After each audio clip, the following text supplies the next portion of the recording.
এখনো কমে নাই না? কি কমে? ভাবি আমার সব বলছে। রোগীর অবস্থা কি?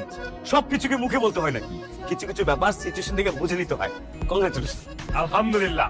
যাক, রোগী ভালো আছে, রোগী ভালো থাকুক।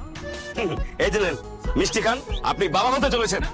হাই হাই, কার বাবা? কিসের বাবা? কি বলতেছেন ডাক্তার সাহেব? আরে মিষ্টিটা খান।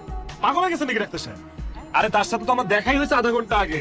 আমার গাড়ির নিচে এসে পড়ছে হুট করে, তারপর সে সেন্সলেস হয়ে গেছে। আমিও গাড়ি থেকে নামছি, নাইমা যায় তাকে জিজ্ঞেস করলাম, আপা আপনি কি বাইচে আছেন না মরে গেছেন? হাত পা। এরপর আপনি ধমক দিয়েছেন, সে অজ্ঞান হয়ে গেছে, তাই তো? হ্যাঁ তাই তো। তারপর তো আমি আপনার কাছে নিয়ে আসি, তখন তো সে সেন্সলেস, আপনার হেফাজতে দিয়ে দিলাম। এখনো কমে নাই না? কি করেন? অভিমান। আই হাই, এর অভিমান আসলো কই থেকে রে ভাই? আপনি কি বলতেছেন এগুলো? ভাবি আমার সব বলছে। ভাই একটা কাজ করেন, আপনি ওনাকে এক্ষণ ডাক দিবেন। সে যদি আমার সামনে দাঁড়ায় আমার দুই চোখে চোখ রেখা বলতে পারে যে আমি তার বাচ্চার বাবা, তারপর আপনারা যা বিচার করবেন করবেন, আমি মাইনা নিব। যান, ডাক দেন। সেটা আমি পারবো না।